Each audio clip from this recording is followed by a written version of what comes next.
तो बच्चों, रेनी हॉलीडे आपके लिए घोषित किया गया है 20 अगस्त तक। तो आप घर में बैठ कर के बोर ना हो, इसके लिए इसको यूटिलाइज करते हुए एक छोटी सी डिजिटल क्लास हम लोग चलाएंगे यहाँ पे। आप इनका बेनिफिट लें। और आज हम सिंपल प्रेजेंट टेंस का इंट्रोगेटिव सेंटेंस देखेंगे, उसको सीखेंगे। क्लास 7th में लास्ट डेज में नेगेटिव सेंटेंस तक हम लोगों ने पढ़ा था। अब हम इसको कंटिन्यू करेंगे।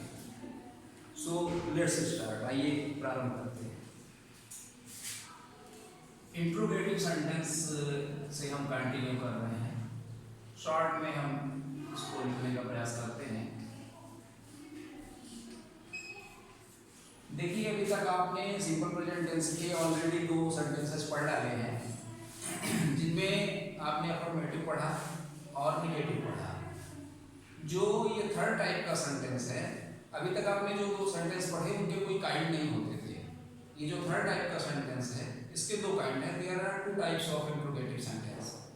फर्स्ट, जो पहला हम पढ़ेंगे, उसकी आइडेंटिफिकेशन क्या होगी, आप उसको आइडेंटिफाई कैसे करेंगे। तो जो इसका नंबर 1 का काइंड है, उसको हम कह सकते हैं कि a sentence that starts with word क्या इन हिंदी सेंटेंस। वो वाक्य जो हिंदी में क्या से प्रारंभ हो, वो इंट्रोगेटिव सेंटेंस का पहला काइंड होगा। और उसको हम इंग्लिश में बोलेंगे यस और नो क्वेश्चंस। इसके पीछे रीजन क्या है, यस या नो क्वेश्चंस से क्यों बोला जाता है। देखिए, यस या नो में हम इसका आंसर दे सकते हैं। वाक्य हमारा कितना भी लंबा क्यों ना हो, उसे हम केवल यस या नो कह करके रिप्लाई कर सकते हैं, जैसे हम आपको अभी एग्जांपल से समझाएंगे। तो आइए इसको समझने का प्रयास करते हैं।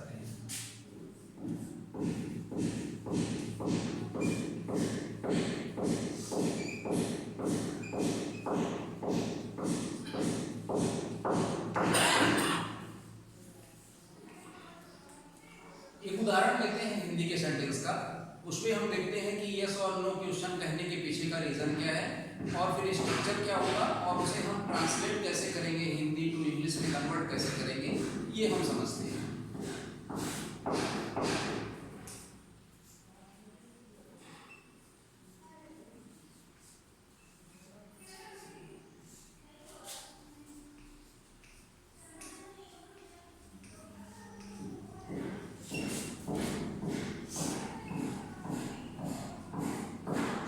सेंटेंस हमने लिखा, क्या मुकेश प्रतिदिन विद्यालय जाता है।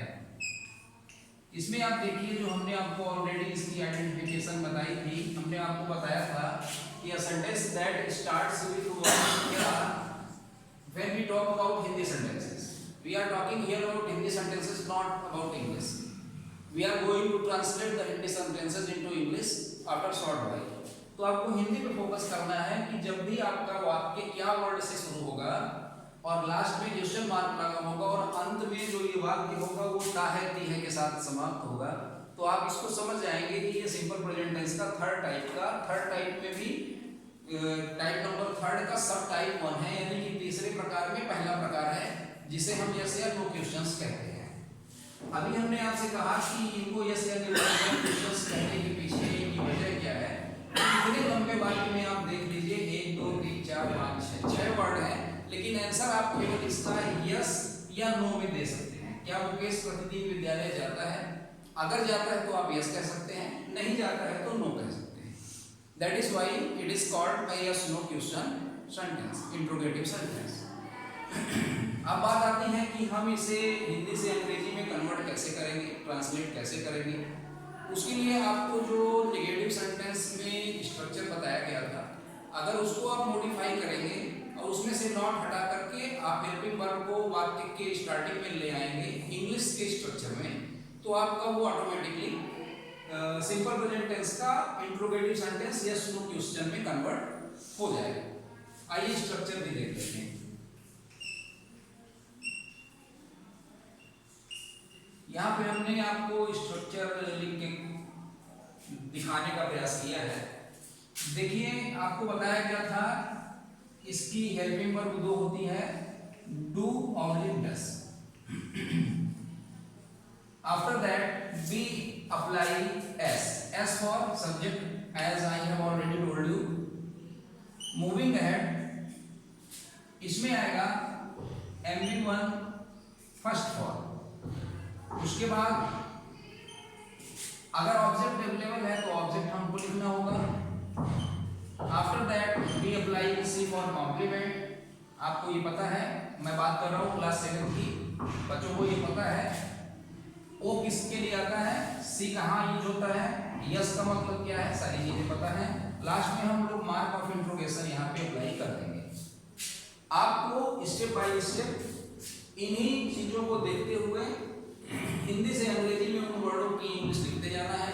जो वर्ड जहाँ पर कन्वर्ट नहीं हो सकते उनका यूज कैसे होगा वो देख करके उनको अप्लाई करना है। ऑलरेडी बताया गया था कि डू या डज का जो यूज होता है वो सब्जेक्ट पे बेस्ड होता है, सब्जेक्ट पे डिपेंड करता है।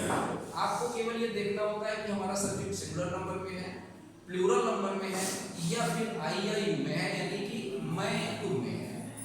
तो कक्षा 7 के बच्चों को पता है कि डू या डज का यूज कहाँ होगा और कैसे होगा। मैं फिर से अन्य कक्षाओं के बच्चों के लिए रिपीट कर देता हूँ।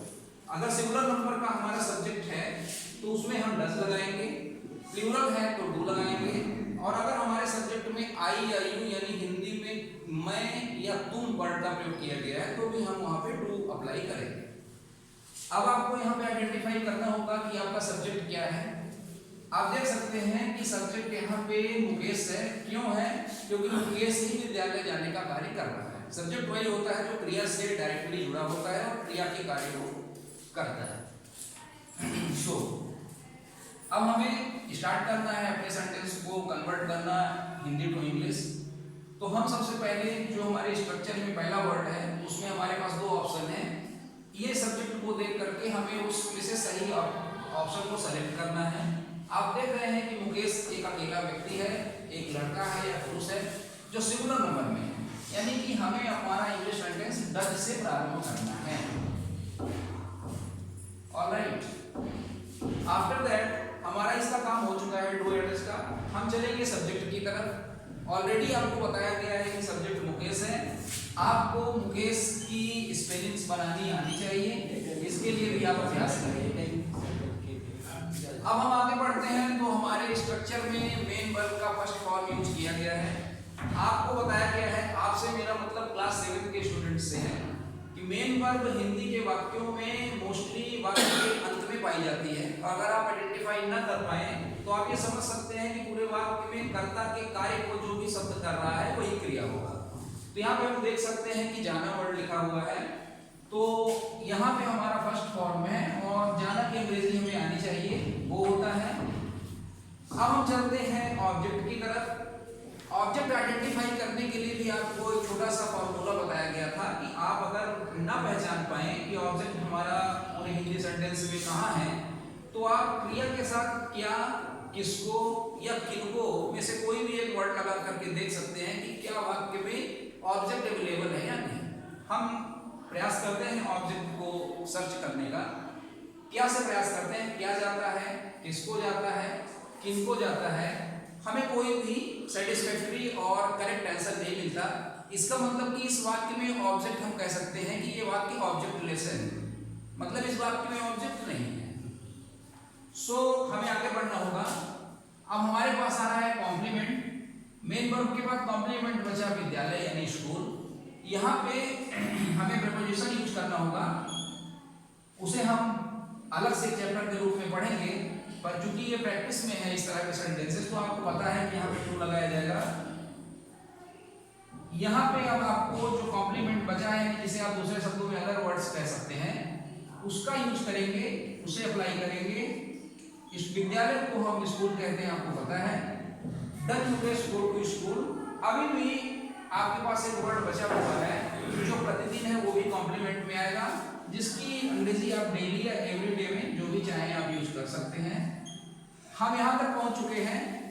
अब हम मार्क ऑफ इंट्रोगेशन यहाँ पे अप्लाई करेंगे और इस तरह से we have completed our English sentence. I mean to say we have fully translated our Hindi sentence into English। आशा करता हूँ कि आप लोगों को ये अच्छी तरीके से समझ में आ गया है। और अब इसका जो सेकंड काइंड है यानी कि इंट्रोगेटिव सेंटेंस सेकंड टाइप, वो हो जाता है, उसमें क्या होता है, उसे हम कह सकते हैं WH क्वेश्चन वर्ड, यानी कि इसमें WH से शुरू होने वाले अंग्रेजी के शब्दों से ये वाक्य शुरू होता है। यस नो खत्म। और वाक्य में क्या शब्द अगर आता है तो बीच में आता है, किसको, किनको, कौन, कैसे, इस तरह के वर्ड यूज होते हैं। इसे हम WH क्वेश्चंस या क्वेश्चन वर्ड कहते हैं। तो इसे भी हम ट्रांसलेट करके देख लेते हैं। कोई भी वाक्य ले लेते हैं, राम कहाँ जाता है। अब आप देखिए इसे WH क्वेश्चन वर्ड क्यों कहा जाता है। इसका कारण यह है कि इसमें जो हिंदी के वाक्य में कहीं ना कहीं पे आपको WH से शुरू होने वाले क्वेश्चन वर्ड मिल जाएंगे। वैसे अगर ऐसे हम केवल क्वेश्चन वर्ड वाले वाक्य कहें तो ज्यादा उचित होगा, क्योंकि इसमें एक वर्ड आता है कैसे, यानी हाउ, जो WH से शुरू नहीं होता। तो अगर हम इसको कंप्लीटली अप्लाई करने की कोशिश करेंगे तो हमारा इंजंक्शन में आ जाएगा हाउ, क्योंकि वो WH से शुरू नहीं होता। इसलिए अगर हम ये कहेंगे क्वेश्चन वर्ड वाले सेंटेंसेस तो बेटर होगा। तो हम इस वाक्य को अंग्रेजी में ट्रांसलेट करने के लिए थोड़ा सा मॉडिफाई करेंगे अपने इस स्ट्रक्चर को। इसमें हमें करना क्या है, मॉडिफाई करने का मतलब है कि आपको शुरुआत में वो WH वर्ड जो क्वेश्चन वर्ड है आपका हिंदी के सेंटेंस में वाक्य के बीच में कहीं मिल जाएगा आपको। जैसे यहाँ पे कहाँ शब्द है, उसे आप अंग्रेजी में बदल कर यहाँ पे अप्लाई कर देंगे और पूरे स्ट्रक्चर को आप एज इट इज कॉपी कर देंगे, तो बड़ी इजीली आपका सेंटेंस कन्वर्ट हो जाएगा। तो हमें इस स्ट्रक्चर को इसके लिए अगर लिखना है तो हम क्या लिखेंगे, हमारा स्ट्रक्चर होगा WH वर्ड या WH question word, question word. उसके बाद अगर मैं आपको समझाऊं हिंदी में तो आप ये डू से लेकर के ये सूत्र जो रिसेंटली आपने अप्लाई करके इसको चेंज किए हैं, वही स्ट्रक्चर को आप यहाँ पर आप लिख सकते हैं एज ए वर्ब, यानी कि ऊपर जैसा बताया गया है ठीक ऊपर वही सूत्र आपको यहाँ लगा देना है। मतलब डू से लेकर के यहाँ तक आपको स्ट्रक्चर लगा देना है।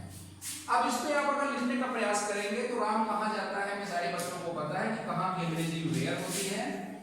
आप वेयर यहाँ पे ऐड कर देंगे। उसके बाद अभी आपको समझाया गया है इंट्रोगेटिव सेंटेंस फर्स्ट काइंड, उसी स्ट्रक्चर का यूज करते हुए क्या मुकेश प्रतिम विद्यालय जाता है की तरह इसको भी आगे आप कन्वर्ट कर देंगे। तो वेयर के बाद आपको यही लगाना होगा, यहाँ पे राम है, बार बार बताने की आवश्यकता नहीं है कि डज क्यों लग रहा है।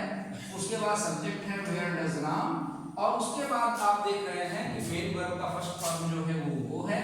हमारे पास अब ऑब्जेक्ट नहीं है, हमारे पास कॉम्प्लीमेंट नहीं है, तो हम मार्क ऑफ इंट्रोगेशन यहाँ यूज कर देंगे। That's how we have completed our English sentence. So guys, I hope आप लोग अच्छे से समझ चुके हैं। आप लोगों के लिए गृह कार्य के रूप में मैं इसी को रिपीट एंड रिमेंबर दे रहा हूँ। एक तरह से आप समझ सकते हैं कि आपको केवल इतना ही नहीं रिपीट करना है, आपके पास सारे डिवाइसेस हैं, सभी के पास मोबाइल फोन्स हैं, उसका आप सदुपयोग कीजिए और वहाँ पे आप इस पर्टिकुलर स्ट्रक्चर से संबंधित या काइंड से संबंधित सेंटेंसेस ढूंढिए और उसको कन्वर्ट कीजिए, और उसके बाद आप उसका आंसर भी पूछ सकते हैं अपने मोबाइल से। और देखिए कि आपने यहाँ पे पढ़ाई हुई चीज़ों को कितना समझा है और कितना आप कर पा रहे हैं। ठीक है गाइस, फिर मिलते हैं बच्चों अपनी क्लास में। अगर पॉसिबल होगा तो कल भी इस तरह का वीडियो आपके लिए उपलब्ध कराया जाएगा। Have a nice day.